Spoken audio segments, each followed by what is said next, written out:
With President Trump facing possible impeachment, moderate Democrats in swing districts are confronted with a difficult decision. Should they oppose the impeachment of a president for whom a majority of their constituents voted in 2016, or should they support the impeachment process and possibly put their political futures at risk? One member of Congress, Mikie Sherrill from New Jersey's 11th Congressional District, has decided to back the impeachment inquiry.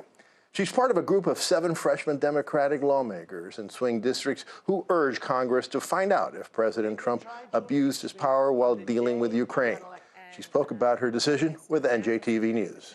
To see that we have a president who has gone to the head of a country fighting a war with Russia and withheld critical armaments and then pressured the president of Ukraine to investigate a competitor of the president's in the election just really crossed a line for me, and I think really threatens our national security here at home. And joining us now with more on this story is MetroFocus contributor and State of Affairs anchor, Steve Adubato. Steve, welcome back to the program. Good to be here, Raf. Important stuff. So Congresswoman Sherrill, she kind of explained why she did what she did. I wonder if you could elaborate on that and tell us what kind of consequences she may be facing.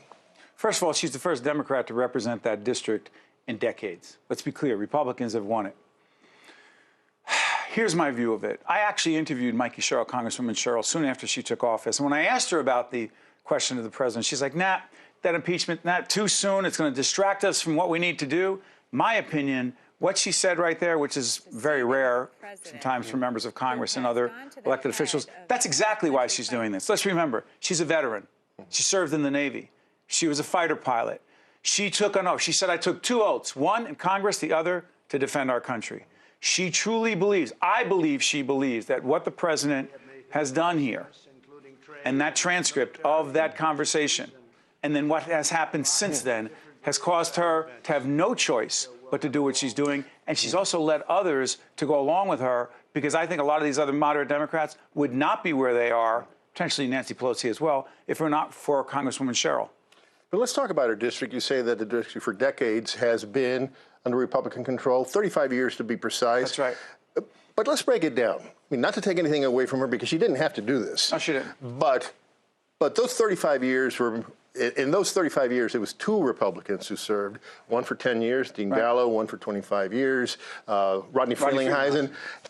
And incumbency has something to do with their holding their seat. That's one. Number 2 is she beat Jay Weber, her opponent, Republican, a member of the Assembly, by 15 points. By 15 points, nothing to sneeze at.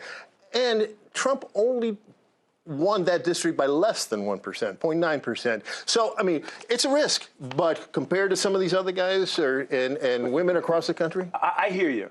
And if you want to do the profiles and courage thing, I'm going to argue that there are people putting more at risk than she is. But let's not kid ourselves. The Republican National Committee and President Trump and the incredible ability they have to raise money, largely through incumbency, right?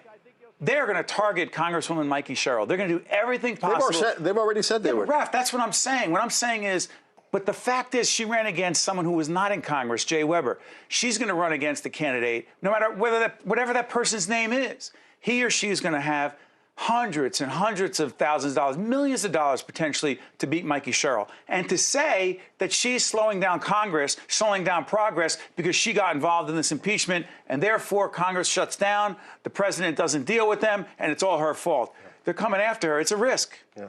Well, there were 3 other Democrats who flipped seats in 2018. Malinowski actually, Tom Malinowski? On the 7th district. That's right. Clinton actually won that district. But in District 2, Van Drew. Jeff Van Drew, you and I talk about South Jersey a lot. Jeff Van Drew is a congressperson representing the southern part of the state. He's conservative. He's conservative moderate.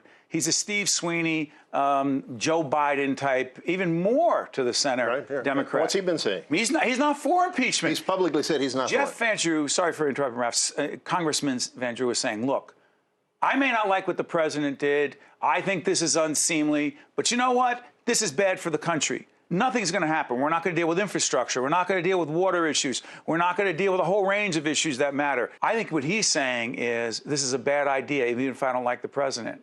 And there's some other Democrats who feel the same way.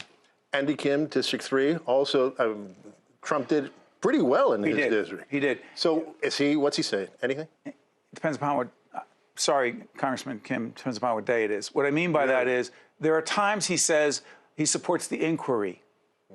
He supports the inquiry. We need to pursue the inquiry. He does not say he's for impeachment. But Congresswoman Sherrill. Oh, no, she's much more aggressive. Yes, she supports the inquiry. But if you really read between the lines, she, it seems to me, is saying, come on, we have this evidence. Yes, we have to go through due process. But there are some Democrats, even if they say they support the inquiry to impeach potentially, they're further along. She's way further along than Congressman Kim. Over the last few weeks, there have been events where some of these Democratic moderates across the country have participated where they have been challenged publicly. I mean, on impeachment. On impeachment, yeah. Max Rose in Staten Island. Staten Island, right. There was a demonstration outside his office because he also has supported the impeachment inquiry. You see that beginning to happen here in New Jersey? You know what's so interesting? First of all, I'm glad that members of Congress hold these town meetings because they're in Washington so much. They need to be home. One of them in Michigan. I mean, she was lambasted. But I will say this in New Jersey. So far in New Jersey, and this could be because the poll numbers in New Jersey show that a significant percentage, a significant majority of people in New Jersey favor impeachment. Not just the inquiry, but the removal from office. They're jumping all the way to there.